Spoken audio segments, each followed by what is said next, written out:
Баршаңызға қайырлы күн достар, каналыма қош келдіңіздер. Бүгін сіздермен өте керемет, дәмді, тез әрі оңай үй жағдайында жасалатын духовкада шашлык жасайтын боламыз. Каналға тіркеліп, лайк басып, комментарий қалдырыңыздар. Видеоның соңына дейін қарап, қоңырауша белгісін баса кетіңіз.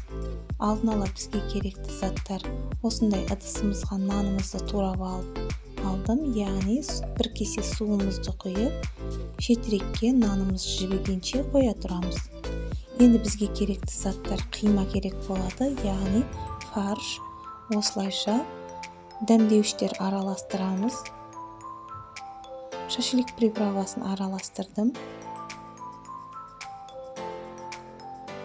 Осылайша қасығымызбен араластырамыз. Тағы да араластыратын заттарымыз болады.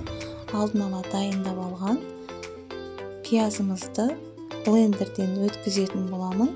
Яғни блендерден суы шыққанша пиязымыздың жақсылап осылай блендерден өткіземіз. Егер сізде блендер болмаса, жай ғана қолыңызбен ұсақтап турап алуыңызға да болады.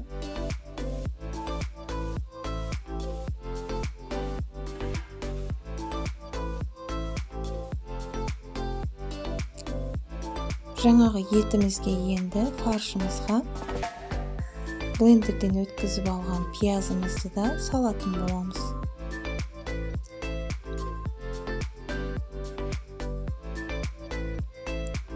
Нанымыз жібіп дайын болды. Енді біз суын сығып алып тастаймыз. Қолыңызбен осылай суын жақсылап сығып алып тастағандарыңыз дұрыс. Себебі фаршымыз жұмсақ болып кетеді. Етіміз сол себептен суын сығып алып тастап, жақсылап қолдың көмегімен араластыратын боламыз. Видеода көріп тұрғандарыңыздай барлығын жақсылап араластырып алдық. Осылайша біздің фаршымыз, яғни шашлыгымыздың еті дайын болды. Енді бізге осындай магазиннен алған таяқша керек болады, яғни жіңішкелігі осындай. Енді біз шашлыгымызды дайындайтын боламыз.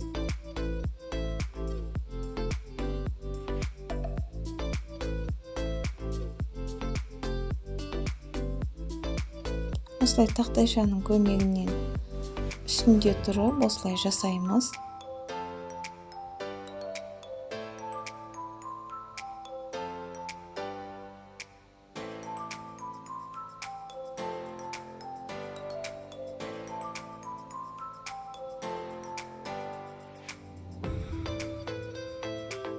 Видеода көріп тұрғандарыңыздай бір шашлыгымызды дайындап алдық. Енді екіншісін көрсететін боламын. Осылай думалатып аламыз, себебі фаршымыз шашылып кетпеу үшін барын тығыздап аламыз. Біріктіреміз, қайтадан думалататын боламыз. Осылайша енді таяқшамыз керек болады. Екіншісін осылай дайындап алдым. Енді осындай сетка керек болады. Духовканың сеткасының үстіне осындай қағазымызды төсеп, яғни шашлыгымызды жайғастыратын боламыз.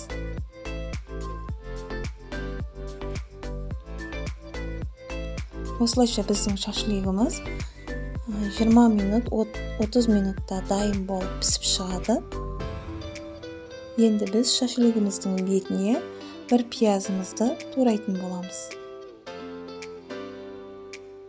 Осылайша ұсақтап пиязымызды турап аламыз.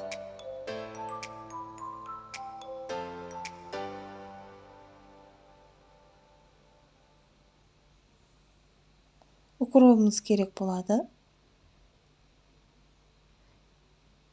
Яғни пиязымыздың үстіне осындай паприка шаштым. Укропымызды салып, дайындап қоямыз. Шашлыгымыз піскен кезде үстіне қоятын боламыз. Видеода көріп тұрғандарыңыздай шашлыгымыз дайын болып пісіп шықты. Өте керемет, әдемі болып шықты. Осылайша үстіне пиязымызбен жаңағы турап алған укроптарымызды үстіне әдемі болу үшін қоямыз. Яғни осылай лавашты да орап қойсаңыздар болады. Мен екі түрін көрсетіп жатырмын. Яғни өте әдемі керемет болып шықты дәмі. Міндетті түрде жасап көруге кеңес беремін. Достар, видео ұнаса лайк басып, комментарий жазып, арнаға тіркелуді ұмытпаңыздар. Менің каналымның дамуына өз үлесіңізді қоса кетіңіз. Басқа группаларға, чаттарға жіберулеріңізді сұраймын.